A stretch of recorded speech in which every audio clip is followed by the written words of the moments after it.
KPBS On Demand is supported by the San Diego County Toyota dealers, presenting the new 2025 Camry with refined design and performance. Visit your local Toyota dealer to learn more about all the features the new 2025 Camry offers. The San Diego County Toyota dealers. We make it easy. Good morning, I'm Debbie Cruz. It's Wednesday, November 16th. The value of solar electricity could be slashed. More on that next. But first, let's do the headlines.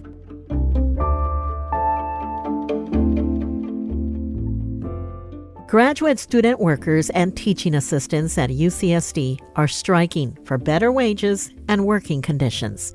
Today's the third day of the strike. Yesterday, some classes were canceled and others disrupted because there weren't enough instructors to lead them. Many students at UCSD, like Carmen Aloya, were surprised to hear how little some of the striking employees make. I didn't really know the extent of everything that they were dealing with. So, of course, this brings to light a lot of issues. Negotiations are continuing, but the UC system is floating the idea of mediation. Union leaders are opposed to that and are asking the university to continue to bargain in good faith. SDG&E is warning customers to be on the lookout for scammers threatening to cut service if payments aren't made right away. The scam usually involves a caller pretending to be a utility collections employee. The scammer tells the victim their account is delinquent and that a technician will arrive within an hour to shut off their electricity if they do not pay the past due amount right away. SDG&E said in a statement that it would never call to demand immediate payment over the phone with the threat of service disconnection. And hold on to your hats. Santa Ana winds are expected to become more intense and widespread today, reaching up to 35 miles an hour. Forecasters warn the wind could blow hard enough to knock over trees and make driving hazardous in some areas. The windy conditions are expected to weaken tomorrow and Friday and then become even milder throughout the weekend. From KPBS, you're listening to San Diego News Now. Stay with me for more of the local news you need. KPBS On Demand is supported by Markel Design and Remodeling, helping homeowners with their home remodeling needs. From ADUs to kitchen remodels, room additions, and custom homes, Markel Design and Remodeling can help homeowners design and build their dream homes. More at trustyourhometous.com.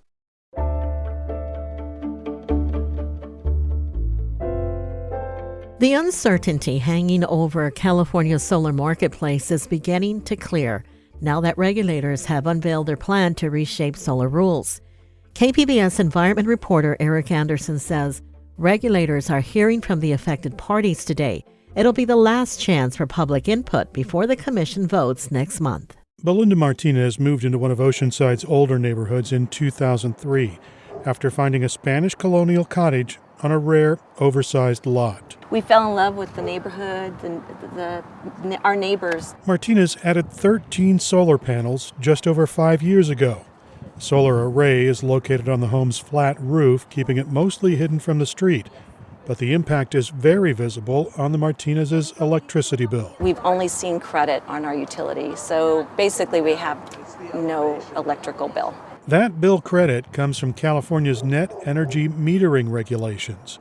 Initially, utilities had to pay homeowners the retail rate for electricity generated by rooftop solar. The system was adjusted in 2017. Solar owners had to enroll in time-of-use rate plans, and utilities paid a few pennies less for a kilowatt hour of electricity they bought from solar owners. We're putting out energy to them. They pay a certain fee for that energy output, and we're obviously paying for the energy in the peak period, and it still allows us to have credits. But changes proposed last December would have upended that system. A utility-backed plan slashed the value of rooftop-generated electricity by 80%, and the plan had steep mandatory grid access fees. The outcry was immediate. After a few weeks of blistering public dissent, regulators put that plan on hold. The Solar Rights Alliance's Dave Rosenfeld says solar advocates cheered the delay, but it was not time to ring the victory bell. We knew that just because the CPUC paused didn't mean that they were convinced that they were wrong. And the governor did say that changes needed to be made, but he didn't say what those changes ought to be. Well, that's a pretty wide spread. Solar supporters spent this year shining a light on the threat posed by the December proposal. Protesters rallied at utility offices around the state, including San Diego-based Sempra Energy's headquarters in July.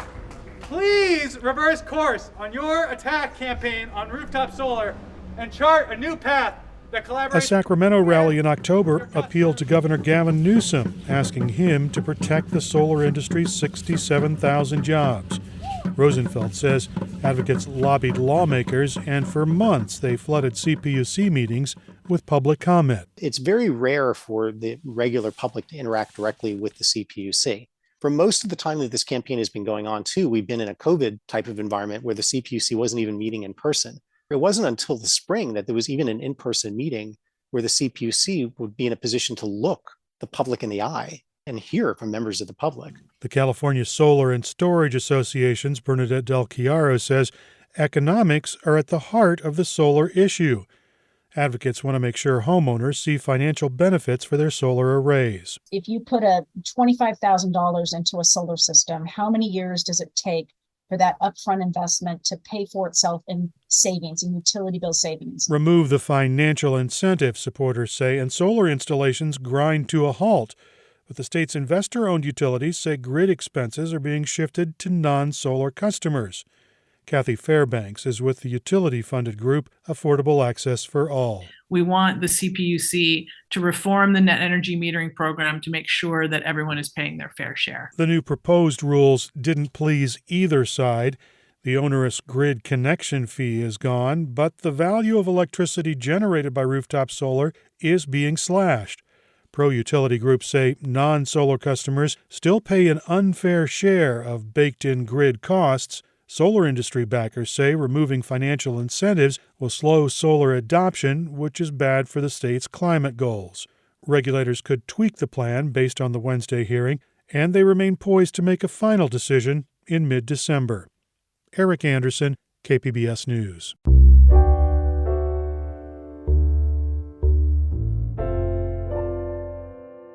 San Diego City Council candidate Tommy Howell has conceded the 6th district race. In an email yesterday, Howell thanked his supporters and promised to, quote, keep fighting for what's right.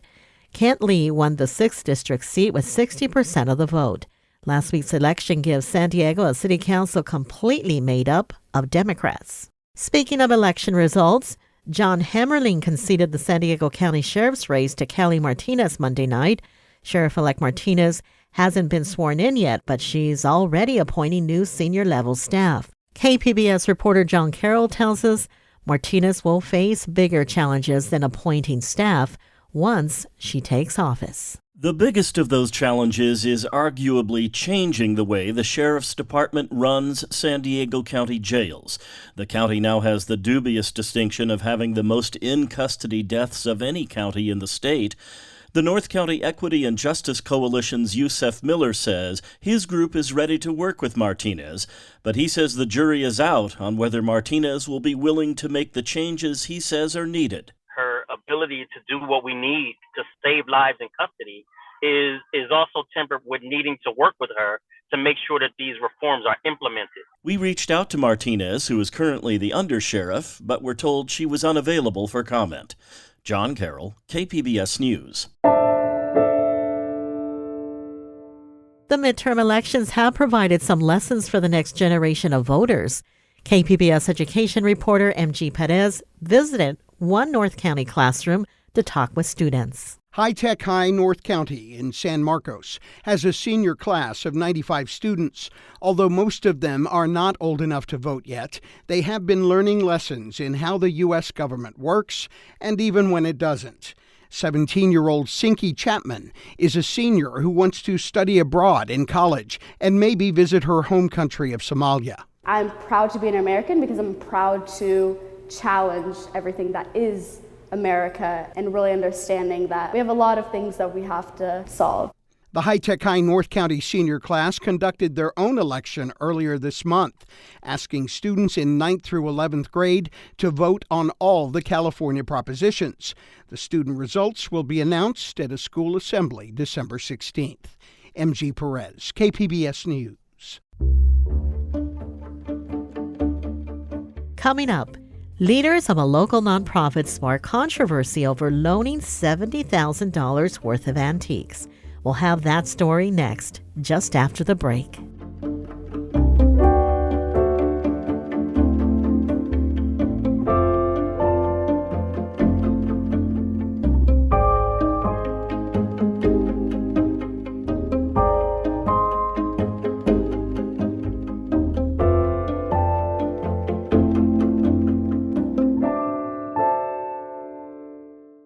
KPBS On Demand is supported by Paint Care, offering households and businesses in California more than 800 leftover paint drop-off sites for recycling.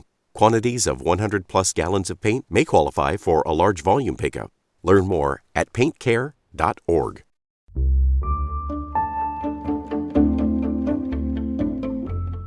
The leaders of a high-profile San Diego nonprofit sparked a major controversy over $70,000 worth of historical antiques. Investigative reporter Jill Castellano breaks this down for us in part one of her two-part series. For 2 decades, Bruce and Alana Coons have led San Diego's premier nonprofit committed to historic preservation, called Save Our Heritage Organization, or SOHO. The controversy at SOHO is a long and complicated story. It started around 2017, when the Coons, who are married, were looking for a home to live in when they retire. Here's Lori Peoples, a former board member at SOHO. Yeah, I had actually traveled with them when we were friends and stuff, and we had done tours of the South, and that was one of their goals, was to have a home in the South. The Coons eventually purchased a 2-story mansion in Natchez, Mississippi. Then, in 2019, they agreed to participate in a historic home tour, an event where residents could walk through their property to learn about history and architecture. And here's the part that some people at SOHO found concerning. The Coons shipped dozens of SOHO's antiques from the San Diego nonprofit's storage room all the way to their private Mississippi home to display on the tour. And the couple received a cut of the proceeds from the tour. Christopher Pro, who worked with SOHO for 20 years, said he didn't understand why the Coons were using SOHO's delicate antiques for an event that had no connection to the organization. There's no reason to loan out sterling silver teaspoons or the decanter set that's so fragile to be shipping it 1,300 miles away. There's no reason for that. The antiques, including a $12,000 pair of candlesticks and a $5,000 set of rosewood chairs, stayed in Mississippi for more than 2 years. Then, in December last year, the Coons posted their mansion for sale online, with photos that included SOHO's antiques and a description that said original antiques came with the purchase. That prompted complaints to SOHO's board of directors. People said when she told some of the board members about her concerns, they didn't even know the antiques existed. That made her even more concerned. They've set themselves up for failure and for questioning. In an interview, the Coons acknowledged that they had loaned the items to themselves for their personal use, without getting approval from anyone else at SOHO. Experts said that's not how loans should be made. There's a conflict of interest there, obviously. That's Jim Vogt, a certified fraud investigator and lecturer at San Diego State University. You can't just unilaterally say, I'm going to borrow these things from the organization, regardless of your position in the organization. Here's some audio from an interview with SOHO leadership, which is a little hard to hear because so many people were in the room. We're making this up as we go on. We've been entrepreneurial in fashion, and we're learning. That's Bruce Coons. He and his wife said they realized they should have gotten permission to use the antiques, and they're glad new policies are now in place to spell out how SOHO property can be used. But they completely deny any wrongdoing and said they did not personally benefit from the antiques in any way. The couple said they spent more than $20,000 preparing for the home tour, way more than what they earned from it. They also provided a list of items that they were offering for sale with their house, which did not include any of the nonprofit's antiques. Here's Alana Coons. Our entire life, everything we do is dedicated to helping and growing and building, doing, so this just goes completely against anything and everything that anyone knows about us or who we are. So we wanted scrutiny. The Coons said they quickly shipped the items back to SOHO once concerns were raised. In July, an audit found that all the antiques were returned. But that audit caused its own controversy. One board member even resigned because of it. More on that coming in part 2. For KPBS, I'm iNewsSource investigative reporter Jill Castellano. To learn more, go to inewssource.org. iNewsSource is an independently funded nonprofit partner of KPBS. That's it for the podcast today. As always, you can find more San Diego news online at kpbs.org. I'm Debbie Cruz. Thanks for listening and have a great day.